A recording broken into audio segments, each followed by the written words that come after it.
کما قال علیہ الصلوۃ والتسلیم۔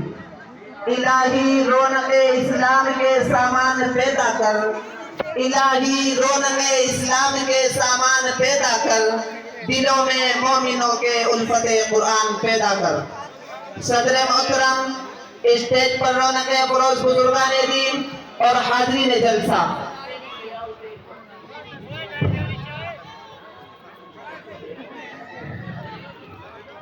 آج کی اس محفل میں اور آج کے اس مبارک اجلاس میں میرا موضوع سخن دنیا کی سب سے پاکیزہ اور مقدس کتاب قرآن پاک ہے۔ ہمیں چڑھتے سورج کی طرح یقین ہے کہ اس کا ایک ایک حرف سچا اور صادق ہے۔ وہ قرآن پاک جس کی زبان مقدس، بیان مقدس اور جو فصاحت و بلاغت کا ٹھٹے مارتا سمندر ہے، جس کے متعلق ارشاد ربانی ہے کہ قرآن وہ کتاب ہے جس کے صادق اور برحق ہونے میں کوئی شک و شبہ نہیں، اور جس کے بارے میں محسن انسانیت حضور پاک صلی اللہ علیہ وسلم نے ارشاد فرمایا کہ تم میں سب سے بہتر شخص وہ ہے جو قرآن کو سیکھے اور سکھائے۔ دعا کیجئے کہ خداوند قدوس ہم سب کو قرآن پاک کی دولت سے مالا مال فرمائے، آمین۔ نوجوان دوستو، قرآن پاک رب ذوالجلال کی طرف سے عطا کرتا وہ حسین تحفہ ہے جس نے 24 برس کی قلیل مدت میں پورے عالم میں وہ انقلاب برپا کر دیا کہ بڑے سے بڑے فصحا، بلغا، ادبا اور شعراء حیران و ششدر رہ گئے، جس کی آیتوں کو سن کر پتھر دلوم ہو گئے۔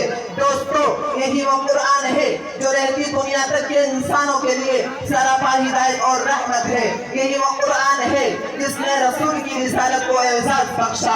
یہی وہ قرآن ہے جس نے پس مردہ قلوب کو تازگی بخشی۔ ہاں، یہی وہ قرآن ہے جس کی برکت سے جنات و شیاطین کا آسمانوں پر جانا بند ہوا۔ یہی وہ قرآن ہے جس کی برکت سے عزت و رفعت کے شامیانے گڑ گئے۔ یہی وہ قرآن ہے جس کی بدولت محبوب حبیب کی رضا نصیب ہوتی ہے۔ یہی وہ قرآن ہے، یہی وہ قرآن ہے جو سچائی اور امانت داری کا درس دیتا ہے۔ یہی وہ قرآن ہے جس کی برکت سے عمر فاروق کو ایمان نصیب ہوا۔ یہی وہ قرآن ہے جس کی نظر پیش کرنے سے ساری دنیا عاجز و قاصر رہی۔ یہی وہ قرآن ہے جس کا مثل پیش کرنے سے عرب کے فصیح اور بلیغ زبان دانی کا دعویٰ کرنے والوں نے گھٹنے پھینک دیے۔ یہی وہ قرآن ہے جس نے ضلالت و گمراہی کی دلدل میں پھنسی ہوئی انسانیت کو اس کو ہدایت کا پیغام سنایا۔ یہی وہ قرآن ہے جس کی حفاظت کا وعدہ خود خالق کائنات نے فرمایا۔ یہی وہ قرآن ہے جس کی تلاوت میں دلوں کے واسطے فرحت و بشاشت کا سامان ہے۔ یہی وہ قرآن ہے جس نے ذہنی قوتوں کو دلا بخشا۔ یہی وہ قرآن ہے جس کی برکت سے اجڑے چمکنے باہر پیدا ہوئی۔ محترم حضرات، آج کے اس نازک دور میں عزت کلام پاک کو فضول سمجھا جاتا ہے۔ کہا جاتا ہے اس کے الفاظ رٹنے کو حماقت بتلایا جاتا ہے۔ کہا جاتا ہے کہ اس کا رٹنا اور بے سمجھے پڑھنا بے سود ہے۔ افسوس، صد افسوس، اس قرآن پاک کے بارے میں ہمارا یہ خیال کہ جس کے بارے میں شہنشاہ وقت جناب محمد رسول اللہ صلی اللہ علیہ وسلم نے ارشاد فرمایا کہ اقرأ وارتقي ورتل كما كنت ترتل في الدنيا فإن منزلك عند آخر آية تقرأها۔ قیامت کے دن حافظ قرآن سے کہا جائے گا قرآن پڑھتا جا اور جنت کے درجوں پر چڑھتا جا اور ٹہل ٹہل کر پڑھ جیسا کہ تو دنیا میں ٹہل ٹہل کر پڑھا کرتا تھا۔ بس تیرا مقام اور ٹھکانہ وہی ہے جہاں آخری آیت پر پہنچے۔ یاد رکھو، یہ قرآن دنیا کی سب سے بڑی نعمت ہے۔ یہ زمین، یہ آسمان، یہ چاند و سورج کوئی اس نعمت کا مقابلہ نہیں کر سکتے۔ یہ قرآن رب کائنات کا مقدس اور عظیم کلام ہے، اور کیوں نہ ہو جبکہ اس کا اتارنے والا امین، جس کے ذریعے اتارا گیا وہ بھی امین، جس ذات پر نازل ہوا وہ بھی امین، جس مقام پر نازل ہوا وہ بھی امین، جس مہینے میں نازل ہوا وہ تمام مہینوں سے افضل، اور جس رات میں نازل ہوا وہ 1000 مہینوں سے بہتر ہے۔ اللہ کا یہ مقدس اور پاکیزہ کلام تمام کلاموں سے افضل اور برتر ہے۔ حدیث پاک میں آتا ہے فضل کلام اللہ علی سائر الکلام کفضل اللہ علی خلقہ۔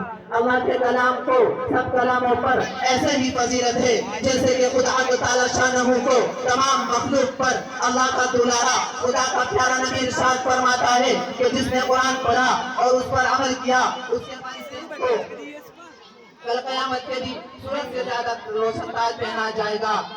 غور کرنے کا مقام ہے کہ جب والدین کو اس گراں قدر انعام سے نوازا جائے گا تو خود پڑھنے والے کے مقام اور مرتبے کا کیا عالم ہوگا۔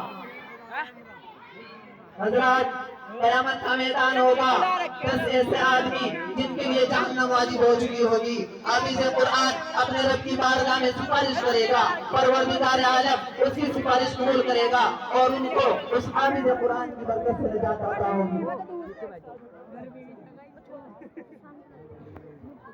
مسلمانوں قرآن کریم و عظیم برکت اور سعادت ہے جو روح خداوندی ہے سرچشمہ زندگی ہے وہ عرب قوم جب پشتہ پشت سے موتا چلی آ رہی تھی دنیا جس کو دلیل اور حقیق جانتی تھی کوئی ان کو اٹھ کے مینگنیوں میں کھیلنے والا سمجھتا کوئی ان کو جوہر عرب کا خطاب دیتا کوئی ان کو جاہلی میں مکہ کہتا لیکن جب قرآن آیا تو جن کا نام جوہر عرب تھا صحابہ اکرام ہو گیا جن کو نفرت سے یاد کیا جاتا تھا ان کو رضی اللہ عنہ اور رضوان کا احساس ملا جس زمانے کا نام جاہلیت تھا اس کا نام خیر القرون ہو گیا وہ مردہ کو جو کروٹ نہیں دے سکتی تھی طاقت و قوت سے ایسی لیس ہو گئی کہ جس نے قیصر و کسریٰ کا غرور خاک میں ملا دیا جس نے بڑی بڑی سلطنتوں اور حکومتوں کا تختہ الٹ دیا محترم دوستو قرآن آیا تو زمان و مکان میں زندگی آئی قرآن آیا تو عدل و مساوات کا پیغام آیا قرآن آیا تو مذہب اسلام پھیلا